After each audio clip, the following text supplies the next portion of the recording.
A lo largo de la historia de la humanidad se han creado mitos y leyendas. El fin, buscar dar una explicación a un hecho o fenómeno, enseñar algo o prohibir ciertas acciones. Hola, ¿cómo están? Espero que estén súper bien.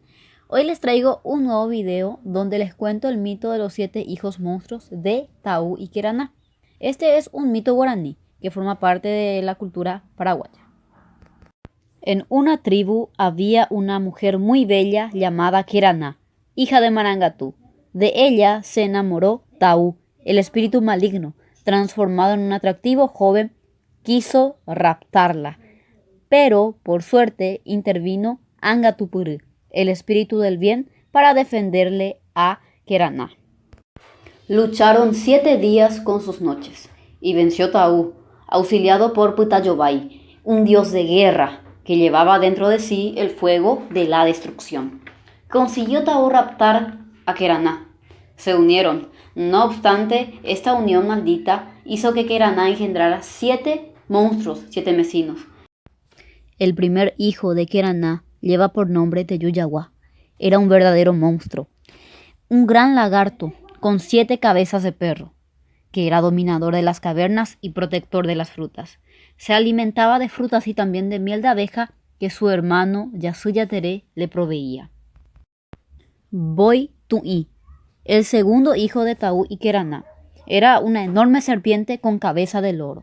Sus dominios son los grandes esteros y es hado, es decir, protector de los animales acuáticos y anfibios, del rocío, de la humedad y de las flores. Este es Moñay, el tercer hijo de Queraná. Pero ocurrió algo muy interesante, porque al buscar las imágenes de este personaje, pude ver la gran controversia que existe con él, ya que este y este son totalmente distintos, pero se hablan del mismo personaje, Moñay. Continuemos. Este es un dios de los campos, de los aires, de las aves, protector de los robos y de las picardías. Era aficionado a robar y a acumular el producto de su rapiña en una gruta del cerro Ubutcuape, el cual hoy se conoce como Cerro Caballú en Aturá. Este personaje que ven acá se llama Yasuyateré. Dicen que es un hombrecillo de cabellos dorados, considerado como el señor de las siestas, poseedor de una especie de varita mágica, fuente de su maravilloso poder. Es el protector de las abejas y extravía a los niños para llevarlos junto a su hermano Ao Ao. Este es el quinto hijo de Queraná, Curupí, conocido por su enorme miembro viril, largo como un lazo.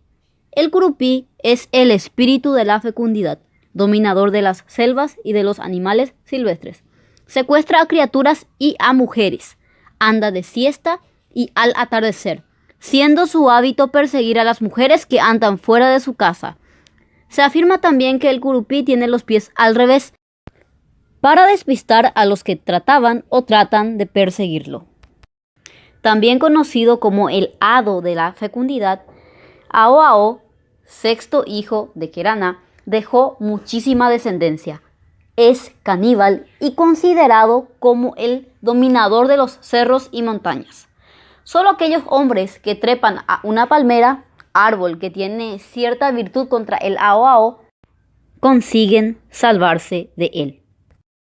El Luisón, séptimo y último hijo de Queraná, considerado como el señor de la noche y compañero de la muerte, el Luisón tiene por dominio los cementerios, alimentándose de la carne de los difuntos. Es feo, de cabello largo y sucio, de olor fétido. Causa repugnancia y terror en cualquier mortal. Y así culmina el video de hoy. Espero que les haya gustado. Si es así, déjenme un like. También les pido que se suscriban a este canal si quieren ver más contenidos así. Y nos vemos en un próximo video.